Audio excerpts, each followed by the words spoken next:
피곤하지 않아요? 괜찮아요?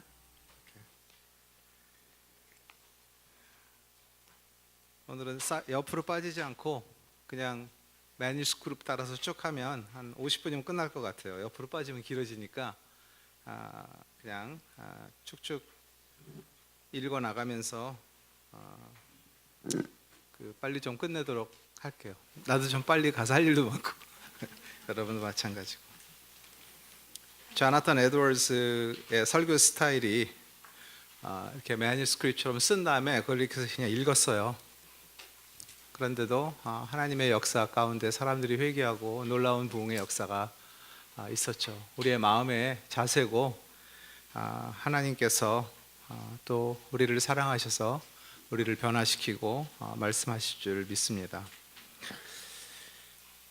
다른 어떤 그룹보다도 제가 좋아하는 대학부, 특별히 우리 대학 3부에 와서 함께 할 수 있어서 기쁘고 감사했습니다.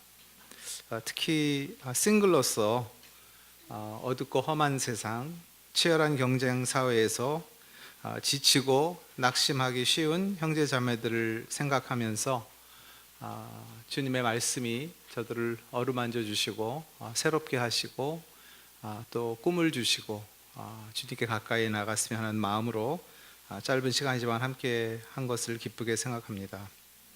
OECD 국가 중 근로시간 1위인 나라, 장시간 많은 압력 속에서 일하면서 탈진되고 우울증, 화병, 무력감 등 마음의 아픔을 경험하는 수많은 젊은이들이 있습니다. 혹 다른 이들이 부러워하는 잡이 있어도 많은 이들은 자기가 하는 일에서 만족과 기쁨을 누리지 못하는 그러한 힘든 사회라고 생각이 됩니다. 물질과 성공에 대한 세속적인 가치관으로 어렸을 때부터 자기가 좋아하고 잘하는 것들 하기 힘들고, 또 사회에 일하는 어떠한 릴레이션십 시스템 자체가 일하면서 만족과 기쁨을 누리기 어려운 사회가 아닌가 생각이 됩니다. 남한 어린이 행복지수 OECD 34개 국가 중 꼴찌, 2014년 통계에 발표되었죠. 교육 경쟁, 폭력사회, 여러 가지 중독 현상 등 많은 도전을 안고 살아가고 있는 여러분임을 봅니다. 심지어 이런 치열한 환경 속에서 나름대로 열심히 노력하고 일해서 세상에서 말하는 성공을 성취하였어도 결국 마음 깊숙이 참 만족과 기쁨, 쉼이 없는 것이 인생인 것입니다. 우리가 솔로몬 왕을 보면 그런 걸 알 수 있어요. 그는 다윗이 이루어 놓은 나라의 평안한 시대의 왕이었죠. 부와 권력, 쾌락 등 세상에 부끄러울 것이 없는 자였습니다. 그리고 그는 자신이 갖고 있는 모든 것들을 통해 나름대로 무언가를 이루려고 아주 많은 일들을 했습니다. 전도서 2장 4절에서 9절에 솔로몬이 자신이 한 일을 쭉 나열을 하는데, 사업을 크게 했다, 집들을 지었다, 포도원도 심었고 여러 동산에 과일을 늘리고 살림에 물주기 위해서 못을 팠고 노비도 사고 그 숫자도 늘리고 소와 양떼의 소유도 많게 하였으며 은과 금과 왕들의 보배와 여러 도의 보배를 쌓고, 또 노래하는 남녀와 인생들의 기뻐하는 처와 첩들을 많이 두었고, 그래서 창성하여 그보다 먼저 예루살렘에 있던 어떤 모든 자들보다 훨씬 더 많은 업적을 이루었다라고 이야기를 합니다. 영어로 보면 조금 더 와 닿습니다. I built for myself. 나를 위해서 내가 세웠다. I made, 내가 만들었다. I bought, 내가 샀다. I own, 내가 소유했다. I amass, 내가 모아서 축적하고 쌓아 올렸다. I acquired, 내가 획득했다. I became greater, 그래서 나는 더 위대하고 창대해졌다. 이렇게 말을 해요. 정치, 외교관계, 구제, 도시계획, 문화와 소득 증대 등 실제로 인간적으로 보면 한 나라의 왕으로 여러 다방면에서 뛰어난 성과와 업적을 이룬 것이죠. 근데 그의 문제가 뭡니까? 자기 힘으로 자신을 위하여 이루었다라는 것입니다. 하나님이 없는 것이죠. 변화와 갱신과 남이 할 수 없었던 업적을 성취하며 그 안에서 삶의 의미를 찾으려 애쓰고 노력한 것입니다. 그리고 11절에 보면 솔로몬 왕은 무엇이든지 눈이 원하고 마음이 원하는 것들을 금하거나 막지 않고 다 했고, 그것을 그 당시에는 기뻐하고 분복으로 여기며 즐거워했다고 합니다. 그러나 그 뒤에 인생 말년에 그는 그의 손으로 한 모든 일과 수고한 모든 수고가 다 헛되어 바람을 잡으려는 것이며 해 아래 무익하다고 고백합니다. 헛되고 헛되도다. meaningless하다. 그냥 worthless하고 meaningless하고 empty하고 vanity다.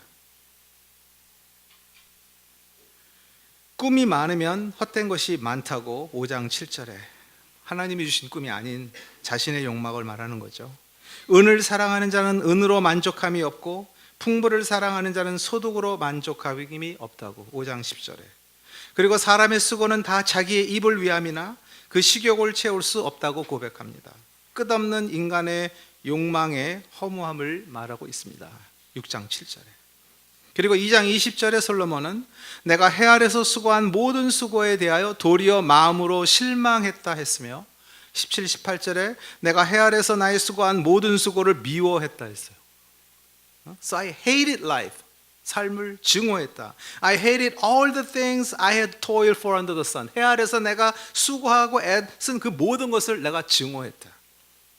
다시 말하면 인생의 말년에 그가 자신의 삶을 뒤돌아보았을 때 그의 이룬 모든 업적 속에 숨어있던 탐욕과 헛된 욕망을 깨닫고 허무감과 후회와 절망감을 표현하는 것이죠. 하지만 그는 말년에 깨달은 귀한 삶의 진리를 여러분과 저에게 가르쳐 줍니다. 그는 모든 일 가운데 그 자신이 아닌 하나님의 주권과 그의 행사의 오묘함을 깨달았으며 모든 사람에게 주시는 하나님의 일의 축복과 분복이 동일한 것, 그리고 삶, 곧 인생은 수고와 땀을 흘려도 하나님의 선물이며 그리고 살면서 그를 경외하며 기뻐하는 것이 제일 중요한 일이라는 소중한 교훈을 남깁니다. 그리고 전서서 마지막 부분 12장 13절에 일의 결국을 다 들었으니 하나님을 경외하고 그의 명령들을 지킬지어다 이것이 모든 사람의 본분이라 라고 말을 합니다. 솔로몬은 어쩌면 위대했던 다윗 왕의 다음 후계자로서의 성공에 대한 부담과 강박증이 있었을지도 모릅니다. 그래서 더욱 무언가를 이루려는 집착을 가지게 된 것 같습니다. 솔로몬이 많은 업적을 이룰 수 있었던 것도 사실 하나님이 주신 지혜와 물질의 축복이 기반이었습니다. 혼자 힘이 아니죠. 즉 그가 이룬 모든 것은 주님이 주신 것을 사용한 것입니다. 자신의 힘으로 된 것이 하나도 없는 것이죠. 그는 처음에는 순수했습니다. 그러나 나중에 타락한 것이죠. 치열한 경쟁 사회에서 지치고 피곤한 자신과 이 세상과 어두운 세력과 싸우며 신앙을 지키며 주님으로 만족하며 주님이 기뻐하시는 삶을 살고자 하는 우리들에게 오늘 본문은 주님의 마음과 긍휼을 잘 느낄 수 있어 위로와 힘이 되는 귀한 말씀입니다. 하지만 또 다른 한편으로는 도전이 되는 말씀이기도 합니다. 내게로 오라고 부르시는 주님의 초청의 말씀을 조금 더 잘 이해하기 위해서 그 당시 어떤 상황 가운데 누구를 향해서 왜 이런 말씀을 주님이 하셨는지, 그리고 지금 우리 개인에게 어떻게 적용해야 할지를 오늘 마지막 예배 시간을 통해서 생각해 보고자 합니다. 그 당시 사회에 종교 리더들이 있었습니다. 그들은 정결한 삶과 좀 더 하나님께 가까이 다가가기 위해서 중요하다고 생각되는 여러 가지 법과 규례를 만들었으며 또한 그것을 열심으로 행하는 집단이었습니다. 그 당시에 있는 평신도 무브먼트에 앞서가는 많은 사람들의 선망의 대상인 그룹이었습니다. 참으로 그들은 열심으로 구약에 언급된 법과 또 그들이 만든 법들을 지키려고 힘을 썼습니다. 금식도 율법이 요구하는 1년에 한 번 있는 금식 대속죄일에 있는, 그리고 선지자들의 시대가 끝날 때에 새로 만들어진 4번의 금식 외에도 경건과 자기 헌신을 위해서 매주 월요일과 목요일 2번씩 금식을 했습니다. 대단하죠? 여러분, 금식 쉽지 않죠? 저는 좀 우습게 여겼어요, 금식을. 젊었을 때. 그래갖고 제가 6개월 금식을 했는데 6개월을 계속한 게 아니라 그럼 죽었지. 그게 아니고 하루 하는 건 어렵지 않잖아요, 그죠?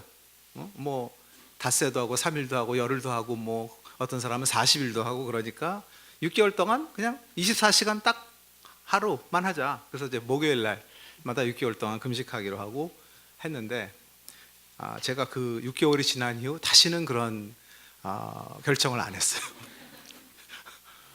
하나님의 막 은혜가 주어질 때는 괜찮은데 많은 경우는 수요일 날 저녁쯤 되면 기분이 좀 안 좋아져. 괜히 서글퍼지는 거야.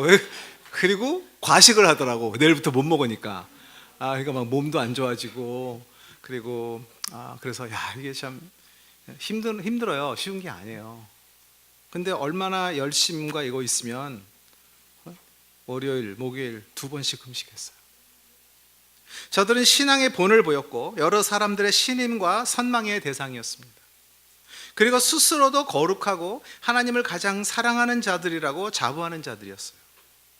그들은 구약의 법들을 연구하는 학자들을 많이 배출하였고 한때는 사도 바울도 그들 중에 한 사람이었습니다. 그들이 반드시 지켰던 율법은 613개의 조항으로 되어 있는데 248개는 긍정적인 affirmative한 command고 365개는 부정적인 거, 하지 마라, 이러지 마라 하는 거. 이것에 첨가되어 많은 보조적인 율법적인 명령들이 추가되었는데 이러한 원칙은 아무도 깨트릴 수 없었던 조항이었습니다. 예수님 당시 가장 큰 세력을 가지고 있었던 그룹, 이스라엘의 최고 의결 기관인 산헤드린 공회의 회원들이 많았고 경건한 지도자와 존경받는 사람들이 많았던 집단. 누구입니까? 여러분이 아시듯 그들은 놀랍게도 예수님이 독사의 자식들이라고 책망하신 바리새인들이었습니다. 화했을진저 뱀들아 독사의 새끼들아 너희가 어떻게 지옥의 판결을 피하겠느냐. 요새 설교하다가 이렇게 하면 난리 날 거야, 그지? 주님의 설교를 들어보면 참 충격적일 때가 많아요. 성경에 나오는 모든 사람들을 다 컴바인 시켜서 말하는 것보다 더 많이 지옥에 대한 설교를 하셨어요. 천국보다 훨씬 더 지옥을 많이 말씀하셨어요. 여기에 말씀하시는 것도 보세요. 뱀들아 독사의 새끼들아 너희가 어떻게 지옥의 판결을 피하겠느냐. 이처럼 경건하게 살고 어떻게든지 거룩하신 하나님의 법을 범죄 안 하려고 또 해지를 쌓고 또 울타리를 쌓고서 어마어마한 여기를 안 범하려고 막 이렇게 만들어서 수많은 법들을 만들어 놓고 그거를 지키려고 최선을 다해서 애쓰고 일했던 이들에게 이렇게 지금 말씀하시는 하나님의 진노의 심판, 지옥의 판결이 저들에게 있다고 말씀하시는 거예요. 자, 그러면 주님은 왜 그토록 하나님의 법을 중요시 여기며 경건의 일개를 힘쓰는 자들에게 이처럼 무서운 심판과 저주의 말씀을 하셨을까요? 문제는 이거죠. 그들은 스스로 의롭다고 생각하고 외식하는 자들이었기 때문이에요. 겉은 깨끗하고 아름다워 보이지만 저들의 속은 탐욕과 방탕, 모든 더러운 것과 불법이 가득했어요. 저들의 삶은 사람에게 나타나고 옳게 보이는 것에만 치중하였으며 그들의 마음에는 광포와 패락과 미움과 교만이 가득했다고 주님은 말씀하고 계세요. 하나님이 없는 거예요. 하나님의 이름으로 그들은 악행을 행하며 오히려 하나님을 대적하고 그리스도도 알아보지 못했고 당시 병들고 힘없고 약한 자들, 즉 품어야 할 대상들을 오히려 탄압하며 배척했어요. 하나님의 이름을 거짓되게 사용하고 거룩한 삶을 외치면서 그들은 진리를 왜곡할 뿐만 아니라 진리에서 벗어나 오히려 옳은 것을 거스리는 예수님의 원수가 되어버린 것입니다. 그런데 사람들은 잘 모르죠. 무지합니다. 그 당시 무지한 사람들은 서기관과 바리새인들을 선망하고 따르지만 실상 자신들의 삶과 마음은 자유와 쉼이 없었고 행위적인 의식과 그들의 힘으로 성취하는 수많은 율법에 눌려 있었어요. 참된 구약의 의미를 저버리고 바리새인들이 만든 법규와 관습, 전통들을 지켜야 한다는 무거운 멍에를 메고 사는 많은 유대인들은 마음의 안식과 쉼이 없었습니다. 그래서 주님은 오늘 바로 이러한 백그라운드 가운데 본문 말씀을 하신 거예요. 수고하고 무거운 짐진 자들아 다 내게로 오라. 내가 너희를 쉬게 하리라. 이것은 우리가 잘못된 것들, 즉 그리스도를 벗어나 의지하는 모든 것들을 버리고 과감한 결정을 내리기를 원하는 강한 어조의 부르심이에요. 주님을 믿는 자뿐만 아니라 하나님을 모르는 자들에게도 또한 부르시는 주님의 음성입니다. 이 초청에서 우리는 긍휼의 주님, 불쌍히 여기시는 주님, 성실하게 보살피시는 참 목자의 음성을 들을 수 있습니다. 가끔은 지금 현재의 많은 신앙 공동체 가운데도 주님이 가장 싫어하셨던 바리새인과 사두개인의 모습들이 있을까 두렵고 떨릴 때가 있습니다. 안타깝지만 바리새인과 같은 사람들은 어디든 있습니다. 제가 그들의 모습을 조금 쉽게 정리해서 다시 말씀드린다면, 스스로 의롭다 생각하는 사람들, 자신의 행위로 높아지려는 사람들, 세상적인 성공과 사람의 칭찬에 집착하는 사람들, 자기 중심적이고 자기애가 충만하여 우월감에 사로잡힌 사람들, 자신의 허물을 자꾸 남에게 회피하는 사람들, 자신이 불완전한 존재임을 인정 못하는 사람들, 그리고 그것을 피하기 위해 다른 이들을 끊임없이 공격적으로 정죄하며 판단하는 사람들, 열정으로 온몸을 불사르나 정작 하나님을 아는 지식은 없는 사람들, 진리를 깨닫지 못하고 사랑이 없는 사람들입니다. 많은 경우 이런 이들은 이미 양심이 무더워진 채 교만하여 자신이 잘못되었다는 것을 모른 채 교회를 다니면서도 회개에 이르지 못하는 것입니다. 그래서 우리는 항상 두렵고 떨리는 마음으로 우리 자신과 주변을 돌아봐야 하는 것입니다. 오늘 본문의 주님은 수고하고 무거운 짐진 자들아 다 내게로 오라. 내게로, 즉 가깝고 친밀한 교제를 표현하시는 거죠.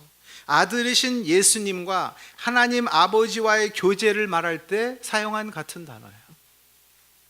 바리새인들이 그들이 만든 해라 하지 마라 라는 법규와 행위를 강조할 때 그리스도는 친밀한 교제를 원하시는 것이죠. 이것은 어떤 프로그램, 종교의 시스템, 심지어 교회나 어떤 지도자를 따르라는 초청이 아니에요. 교회나 선교단체가 어려움을 겪을 때 많은 경우 관계의 문제가 있지 그 프로그램이나 시스템에 잘못되었을 때가 아니에요. 새로운 방법, 새로운 모델보다는 새롭게 내면으로부터 변화된, 정화된, 리뉴된 관계에 초점을 맞춰야 할 때가 더 많습니다. 그리스도와의 올바른 교제가 올바른 프로그램을 운행하게 만들지 프로그램 자체가 올바른 하나님과의 관계를 만들지는 않는 것이에요. 시스템도 마찬가지입니다. 올바른 관계가 시스템을 바르게 만드는 것입니다. 그러니까 관계가 바르지 않으면 아무리 좋은 시스템과 프로그램도 무력해질 수밖에 없는 것이죠. 제자 양육할 때도 흔히 범하는 실수 중에 하나는 주님 닮도록 하기보다는 가르치는 자들이 자신들을 모방케 하는 것입니다. 나와 동일한 생각을 하고 나처럼 행하고 나처럼 말하게 하는 것이죠. 물론 성경은 같은 생각을 품고 뜻을 합하고 한 마음이 되라고 말합니다. 그리고 실제로 우리는 그리스도의 사랑과 마음으로 하나님의 영광을 위하여 하나가 되어야만 하고 그것을 위해서 최선을 다해야 합니다. 그러나 우리는 부족하기 때문에 때로는 하나님 이름 아래 우리도 모르게 잘못된 모방과 생각을 다른 이에게 강요할지도 있는 것입니다. 고린도서 4장 5절에 우리는 우리를 전파하는 것이 아니라 오직 그리스도 예수의 주 되신 것과 또 예수를 위하여 우리가 너희의 종 된 것을 전파함이라. 우리는 우리가 속한 것, 내 나라, 내 지역, 내 가정, 내 자녀, 내 자신, 내 이름, 내 명예, 내 힘, 내 생각, 내 것들을 지키고 싶은 욕망이 다 있습니다. 이건 아주 자연스러운 거예요. 하지만 사도 바울은 무엇을 전파한다고 했습니까? 오직 그리스도 예수의 주 되심, 그리고 예수를 위하여 우리가 다른 사람을 섬기는 종이 된 것을 전파한다고 했습니다. 교회도 리더도 그 누구도 주님의 자리에 설 수 없습니다. 우리 모두 다 그리스도가 주 되신 것을 전파하는 종의 자리, 섬김의 자리에 있는 것인데 간혹 주인처럼 섬김을 받을 수도 있고 또 그런 유혹에 빠지기도 합니다. 하나님의 영광을 가로채지 않는다고 말을 하는 사람, 사람의 영광을 가로채요. 사람의 영광을 가로채는 사람이 안 보이는 하나님의 영광을 안 가로챈다고 장담할 수 없죠. 그냥 간단한 걸로 인간관계에 있어서 여러분이 여러분의 팀, 여러분의 소속한 부서 어디에서 무슨 일을 할 때 어떠한 아이디어나 어떠한 공로나 어떠한 것들이 나온 사람이 있으면 그 사람의 그 아이디어와 공로를 인정해 주는 사람이 있고요, 그걸 가로채 가지고 자기가 그거를 오리지네이트 한 것처럼 상사에 보고를 하고 자기 걸로 만드는 사람이 있어요. 자기 걸로 만드는 그런 사람은 능히 하나님의 영광을 가로채는 무서운 사람이 될 수 있는 사람이에요. 사람 것도 스틸하는 사람이, 안 보이는 하나님 얼마든지 스틸할 수 있죠. 마치 자기가 이룬 것처럼, 자기가 잘나서 이렇게 한 것처럼. 심지어 자칫 잘못하면 여러분이 그렇게 생각하는 사람은 없겠지만 우리가 여기 와서 이렇게 은혜를 받고 이렇게 한 거는 내가 금식을 누구보다 많이 했기 때문이야, 이렇게 생각한다면 여러분도 착각하는 거예요. 그렇게 되면 내 공로에 의지해서 내가 이렇게 했기 때문에 하나님이 이렇게 블레싱했다 라고 잘못 생각할 수 있는 거예요. 물론 우리가 금식하고 매달리고 하는 거 하나님이 귀하게 여기시고 축복해 주시죠. 하지만 자칫 잘못하면 좋은 의도로 했으면서도 이 속 깊숙한 곳에서는 내가 뭔가를 이루어서, 내가 뭔가 하나님께 잘해서, 그래서 내가 마치 이런 상을 받은 것처럼, 다 하나님의 은혜임에도 불구하고, 나는 이런 거 받을 아무 자격이 없음에도 불구하고 나는 충분히 자격이 있어, 나는 충분히 노력했어, 나는 열심히 기도했어, 나는 소나무를 흔들고 기도해갖고 방언 은사를 받았어, 이런 식으로 공로를 의지하는 사람으로 바리새인처럼 변질되기가 너무나 쉬운 것이죠. 대학 3부 여러분, 우리가 예수 그리스도 외에 다른 것을 전파할 때 복음과 진리의 변질이 시작이 됩니다. 그리고 그것에 따른 고통과 대가가 있을 것입니다. 우리가 그리스도와 올바른 관계 안에 있을 때 주님이 우리 삶에 허락하신 것들을 어떻게 올바로 사랑하고 섬기고 지킬 수 있는지 비로소 알게 되고, 그리고 주님이 그 모든 것들을 온전하게 하여 주십니다. 히브리서 12장 2절에 믿음의 주여 또 온전하게 하시는 이인 예수를 바라보자 했습니다. 우리가 바라볼 주님은 오직 그리스도 한 분이십니다. 본문 29절에 주님은 나는 마음이 온유하고 겸손하니 라고 말씀하십니다. 우리가 섬기는 주님의 본성을 잘 보여주는 말씀이에요. 그리스도의 온유와 겸손한 마음은 우리를 진정한 쉼과 안식과 평안으로 인도해 주십니다. 오래 참으시고, 우리 같으면 벌써 하늘에서 벼락이 내려서 정죄할 뻔한데 그거를 그냥 끝까지 참으시고 또 참으시고 또 기다리시고 또 사랑으로 품으시고 또 와서 고백하면 또 용서해 주시고, 정말 이해가 안 될 정도로 은혜와 자비가 풍성하신 그러한 하나님. 성 어거스틴이 말한 대로 인간은 하나님을 만날 때 비로소 진정한 안식과 쉼을 얻을 수 있으며, 실제로 그렇게 여러분과 저는 디자인되어 있습니다. 다시 말해서 하나님을 떠나서는 진정한 안식이 없는 것이죠.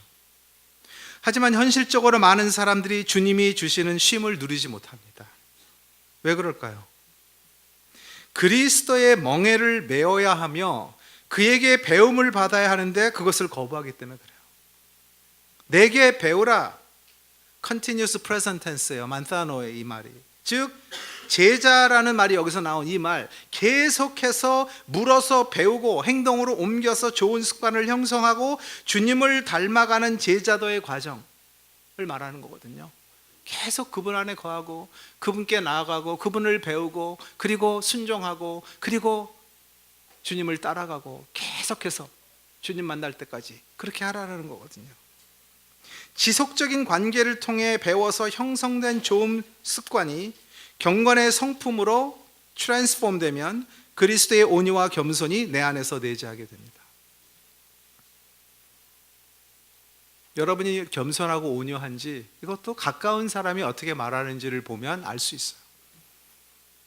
여러분의 그룹에 있는 사람이 그대는 정말 온유하고 겸손해, 좀 부담스럽겠죠, 그런 말을 하면. 아니, 여러분이 보이프렌드, 걸프렌드가 그대는 정말 온유하고 너무너무 겸손해, 왜 웃지? 그런 말보다는 너는 이렇게 너밖에 모르고 이렇게 그냥 자존심만 꽉 차 있냐? 그 주제에 뭐 여러분이 결혼을 해서 부부가 있을 때 남편과 아내가 서로를 보면서 이 세상에 당신처럼 온유하고 겸손한 사람 없어. 와, 그러면 뭐 최고 아니에요? 내가 주장하기보다는 그리스도에게 온전히 드림으로 하나님의 온전한 주권 가운데서 순복함으로 마음의 평안과 안식을 누릴 수 있는 상태, 그걸 말해요. 이것이 성경에서 말하는 온유와 겸손이에요. 하나님의 충만한 지식이 우리 삶 전체를 지배할 때 우리는 우리의 쉼을 빼앗고 지치고 힘들게 하며 무겁게 짓누르는 세상으로부터 참 자유함과 안식을 누릴 수 있는 것이에요.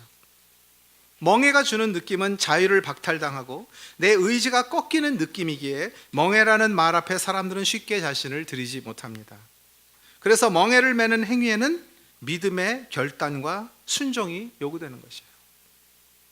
하지만 주님은 뭐라고 그래요? 30절에 내 멍에는 쉽고 내 짐은 가볍다라고 해요.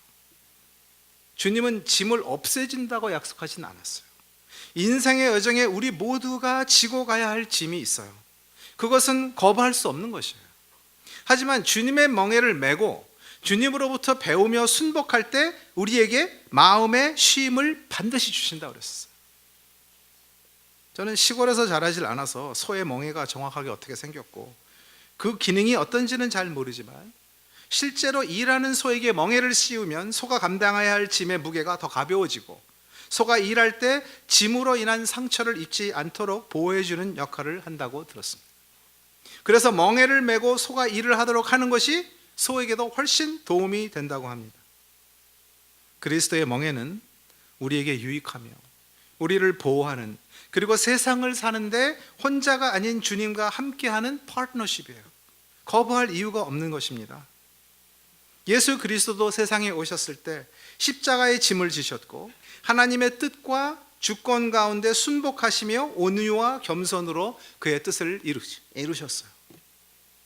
우리가 주님 가신 길을 가기 원한다면 우리도 그의 멍에를 메고 그에게 배우며 그의 가신 길을 따라가는 것이며 그것이 우리의 삶에 진정한 쉼을 주는 것임을 꼭 기억하시길 바랍니다. 사랑하는 형제자매 여러분, 하나님은 우리가 고난과 죄와 어두움의 세상으로 인해 쉼이 필요한 것을 너무나 잘 아시는 좋으신 분이시에요.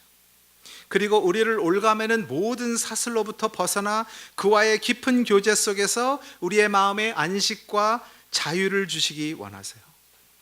그래서 성경에는 여러 곳에 쉼을 주시고자 하시는 주님의 말씀이 있어요.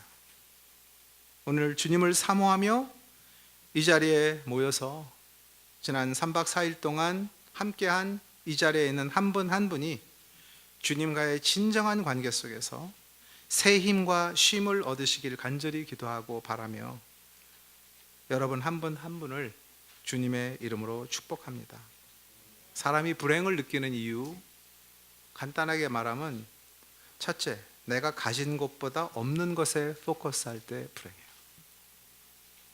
둘째, 남의 시선을 지나치게 의식할 때 불행해요. 셋째, 세상과 이 사회의 스탠다드로, 표본으로 살 때 불행해져요. 우리는 이런 것들로부터 자유해야 합니다. 이것은 신앙생활에 매우 중요한 포인트예요.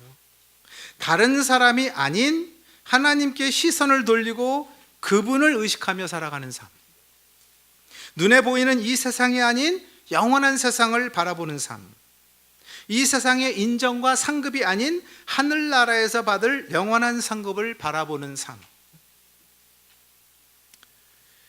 우리는 모두 연약한 질그릇 같은 자이지만 귀한 보화, 주님을 모시고 사는 사랑받은 자요 주님의 자녀입니다.